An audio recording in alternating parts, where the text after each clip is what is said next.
Let's talk about one of the major ways, probably the first way, probably one of the very, very first ways people rip themselves off when they go to buy, sell their home, and that is their mindset, how they're approaching the whole transaction.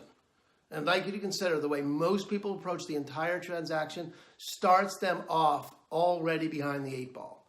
You know, I was getting my car fixed, and this is exactly the example I use in the book. I was getting my car fixed, and I needed a new clutch. It's a 2001 Volkswagen Jetta. I love that little car. Anyway, getting a new clutch. And the guy says to me, I'm going to replace the serpentine belt at the same time because it's due, and it'll be cheaper than me having to pull the engine again.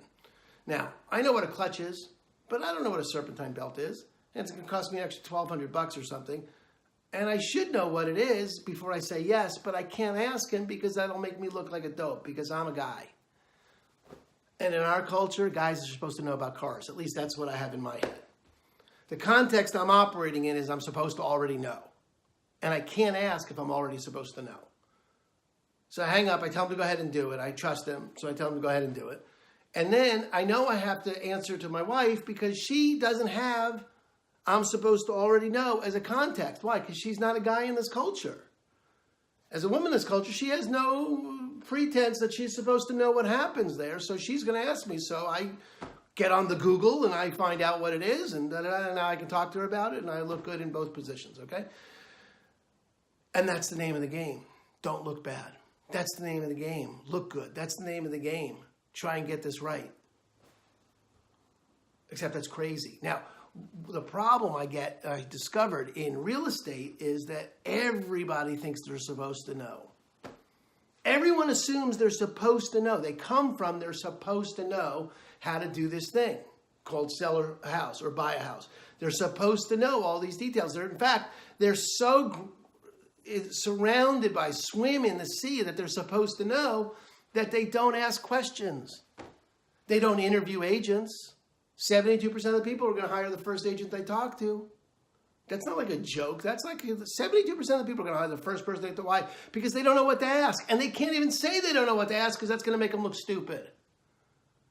It's crazy. The other side of that coin is so there's people that don't know what to ask. There's people who don't know what's going on. And then, so they can't ask because they don't know, but they think they're supposed to know. There's another group of people that think they do know. And then once you think you know something, you never ask questions either because you know it.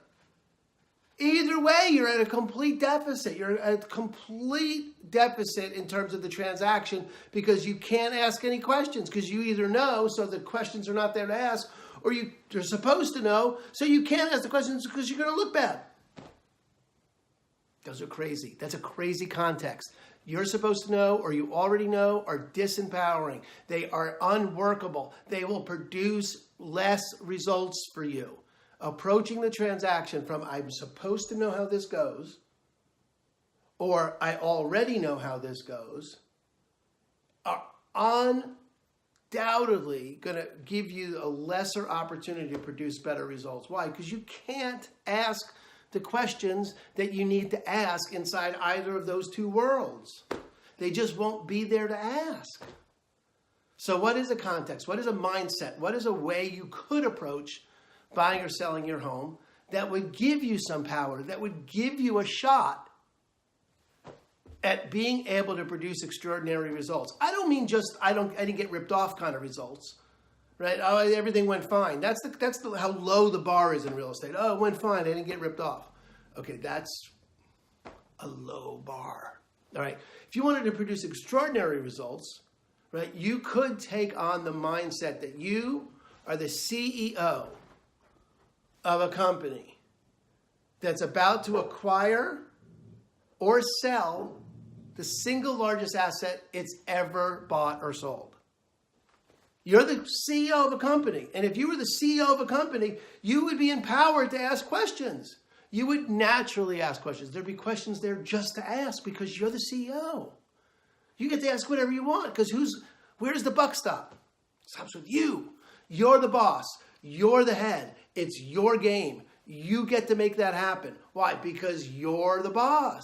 You could ask any questions you wanted. You could fire anyone you wanted. If you were the CEO, you would naturally interview people to represent you, you wouldn't just hire the first person you talk to. You would interview people. You would naturally be empowered to get the most out of the transaction. So I'm inviting you. When the first place where people rip themselves off, one of the major ways they rip themselves off is they don't create a mindset. They don't create a context. They don't create a game for the transaction. They just let it exist in the kind of context, the kind of game that getting my car fixed was in, which is fine. I mean, that's a couple of grand. It's not $500,000. It's not the size of your house. It's a much smaller game. So I'm inviting you to create a context for yourself here that's different, that's distinct, that is actually a slightly different game. You are the CEO of a company buying or selling the largest single transaction of your life, of that company's life. And you are empowered to ask anything you need. That will give you the best chance to perform, to produce extraordinary results, okay? Mindset matters.